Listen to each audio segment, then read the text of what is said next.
আসসালামু আলাইকুম। Random vibe চ্যানেলের পক্ষ থেকে সবাইকে স্বাগতম জানাচ্ছি। আজকে আমরা অ্যাডোবি ফটোশপ সফটওয়্যারের একটি কমন সমস্যা নিয়ে ভিডিওটি তৈরি করব।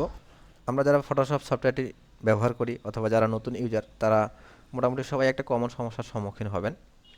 সমস্যাটি হচ্ছে, আপনি যখন ফটোশপ সফটওয়্যারটি ব্যবহার করে কোনো কিছু ডিজাইন করবেন, সেটা লোগো হোক, ব্যানার হোক বা অন্য কিছুই হোক, অর্থাৎ ডিজাইন তৈরি করবেন, এটা যখন আপনি সেভ করতে যাবেন তখন একটি কমন সমস্যার সম্মুখীন মোটামুটি সবাই হয়। সমস্যাটি হচ্ছে, আপনি যখন সেভ করতে যাবেন, ধরে নিলাম আপনি এই লোগোটি ডিজাইন করছেন, এখন আপনি এটা সেভ করতে যাবেন। সেভ করার জন্য ফাইল থেকে সেভ অ্যাসে ক্লিক করবেন। এখানে ক্লিক করলে আপনি দেখবেন যে এখানে 4টি অপশন আছে। আপনি যদি এই 4টি অপশনের বাইরে সেভ করতে চান তাহলে কিন্তু পারবেন না। অর্থাৎ আপনি যদি জেপিইজি বা পিএনজি আকারে সেভ করতে চান বা অন্য কোনো ফরম্যাটে সেভ করতে চান তাহলে কিন্তু সেভ করতে পারবেন না।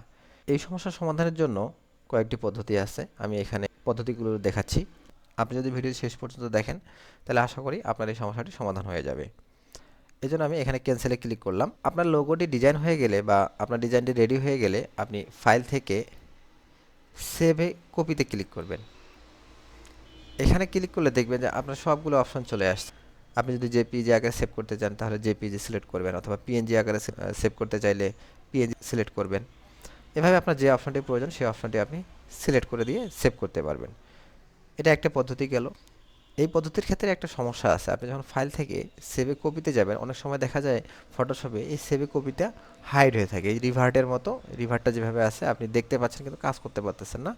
সেভে কপিটাও মাঝে মধ্যে এরকম হয়ে থাকে, বা অনেক সময় অনেক ভার্সনে এরকম হয়ে যায়। তখন কিন্তু আপনার সমস্যাটা আপনি এই পদ্ধতিতে সমাধান করতে পারবেন না। এজন্য আপনাকে অ্যাডোবি ফটোশপ সফটওয়্যারের একটি সেটিংস পরিবর্তন করতে হবে। সেটিংসটি পরিবর্তন করলে আপনার সমস্যাটি সমাধান হয়ে যাবে। এখন সেটিংসটি পরিবর্তন করি। এই সেটিংসটি পরিবর্তনের জন্য আপনাকে এডিট থেকে সবার নিচে আসতে হবে প্রিফারেন্স থেকে ফাইল হ্যান্ডেলিং। এই অপশনগুলোর মধ্যে একটা অপশন আছে এনাবল লিগ্যাসি সেভ অ্যাস। এখানে যদি টিক দেওয়া না থাকে তাহলে আপনাকে টিক দিতে হবে। আমি টিক দিয়ে দিলাম এবং এখান থেকে ওকেতে ক্লিক করলাম। এখন যদি আমি এই ডিজাইনটি সেভ করতে যাই তাহলে ফাইল থেকে সেভ অ্যাসে ক্লিক করব। এখানে ক্লিক করলে দেখব যে আমার সবগুলো অপশন কিন্তু চলে আসছে। এখন আপনি যে ফরম্যাটে সেভ করতে চান, যে জেপিইজি হোক বা পিএনজি আকারে হোক, আপনি সেভ করতে পারেন। আমি যদি এখান থেকে জেপিইজি সিলেক্ট করি এবং এখান থেকে সেভে ক্লিক করি এবং ওকে করে দিলাম, তাহলে কিন্তু আমার এই ফরম্যাটটি বা এই ডিজাইনটি জেপিজি আকারে সেভ হয়ে গেল। আশা করি এই পদ্ধতিতে আপনাদের সবারই সমস্যাটি সমাধান হয়ে যাবে। যারা চ্যানেলটিতে নতুন তারা চ্যানেলটি সাবস্ক্রাইব করে দেবেন।